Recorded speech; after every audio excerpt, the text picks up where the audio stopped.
लद्दाख सीमा पर भारत और चीन के बीच 15 जून को हुई मुठभेड़ के बाद दोनों देशों के बीच तनाव लगातार बढ़ता जा रहा है।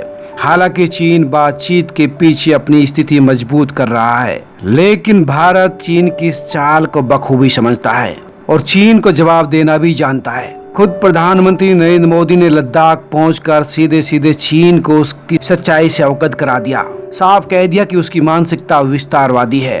प्रधानमंत्री ने बिना चीन का नाम लिए कहा कि ये वक्त विस्तारवाद का नहीं, विकास का है। प्रधानमंत्री के चीन पर सीधे अटैक के बाद चीन छटपटा रहा है और वो दोस्ती का राग अलापने लगा। भारत में चीन के राजदूत जी रोंग ने कहा कि वह विस्तारवादी नहीं है। रोंग ने कहा कि चीन ने अपने 14 में से 12 पड़ोसियों के साथ शांतिपूर्ण समझौते से सीमांकन किया है और जमीन पर सीमा को दोस्ताना सहयोग में बदला है। ऐसा कहना कि चीन विस्तारवादी है, पड़ोसियों के साथ मनगढ़ंत तरीके से विवाद को बढ़ा चढ़ाकर पेश करना है जो आधारहीन है। दरअसल चीन ने भारत के कई इलाकों पर पहले भी अपना दावा ठोका था और आज भी ठोक रहा है, लेकिन भारत उनके इस दावे की कोई परवाह नहीं करता और इसी को ध्यान में रखते हुए पीएम मोदी ने उसको विस्तारवादी बोला था और साफ कर दिया था कि ये नीति अब नहीं चलेगी। दरअसल जमीन को लेकर चीन का विवाद भारत के साथ उसके कई पड़ोसियों से चल रहा है। वह ताइवान पर भी अपना हक जमाता है, वहीं साउथ चाइना सी पर भी चीन अपना शक्ति प्रदर्शन करता रहता है और इसी वजह से अमेरिका और ऑस्ट्रेलिया के साथ भी उसके सैन्य संबंधों में लगातार तनाव बना हुआ है।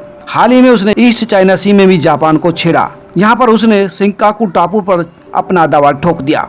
हांगकांग में उसकी दमनकारी नीति लगातार जारी है, जिसे पूरी दुनिया देख रही है। लेकिन भारतीय सैनिकों ने 15 जून को चीनी सेना और चीनी सरकार को बता दिया कि भारत को छेड़ना उसके लिए कितना बड़ा खतरा होगा और फिर प्रधानमंत्री ने सीमा बॉर्डर पर पहुंचकर खुद चीन को चेता दिया। पीएम ने सैनिकों से बात करते हुए कहा कि आपका शौर्य माँ भारती के मान सम्मान के लिए आपका समर्पण अतुल्य है। आपकी जीवटता दुनिया में किसी से कम नहीं है। जिन कठिन परिस्थितियों में और ऊंचाई पर आप माँ भारती की सेवा कर रहे हैं, उसकी ढाल बनकर रक्षा कर रहे हैं, वो अपने आप में विश्व में कहीं नहीं है। आपका साहस उस ऊंचाई से भी ऊंचा है जहां आप तैनात हैं और आप निश्चित ही उस घाटी से भी सख्त है जिसे रोज आप अपने कदमों से नापते हैं। आपकी भुजाएं उन चट्टानों जैसी मजबूत है जो आपके इर्द गिर्द खड़ी है। आपकी इच्छा शक्ति आसपास के पर्वतों जितनी अटल है। पीएम ने आगे कहा कि आज मैं आपके बीच आकर इसे महसूस कर रहा हूँ, साक्षात इसे मैं अपनी आंखों से देख रहा हूँ। जब देश की रक्षा आपके हाथों में है, आपके मजबूत इरादे में है और एक अटूट विश्वास में है। प्रधानमंत्री नरेंद्र मोदी की सीधी चेतावनी सुनकर चीन को समझ में आ गया कि भारत के इरादे क्या हैं और वो किस तरह से चीन का इलाज कर सकता है। लेकिन ये सच है कि चीन की मानसिकता पूरी तौर से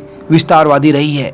वो पड़ोसियों के साथ साथ तमाम देशों पर अपना अधिकार जताता रहा है। यहाँ तक कि हाल ही में चीन के सरकारी न्यूज चैनल CGTN के संपादक शेन शिवाई ने दावा किया था कि रूस का व्लादिवोस्तोक शहर वर्ष 1860 से पहले चीन का हिस्सा था। उन्होंने कहा कि इस शहर को पहले हेशनवाई के नाम से जाना जाता था, लेकिन रूस ने एक तरफा संधि के जरिए से छीन लिया। गौरतलब है कि रूस का ये शहर प्रशांत महासागर में तैनात उसके सैन्य बेड़ों का प्रमुख बेस है। व्यापारिक और ऐतिहासिक रूप से रूस के लिए बहुत ही महत्वपूर्ण है, लेकिन चीन अपने विस्तार के बारे में सोचती रहती है और इसीलिए भारतीय प्रधानमंत्री ने सीधा सीधा चीन को चेता दिया कि वो भारत की ओर आंख उठाकर ना देखे। सब्सक्राइब करें, लाइक करें और अपने दोस्तों के साथ शेयर भी करें।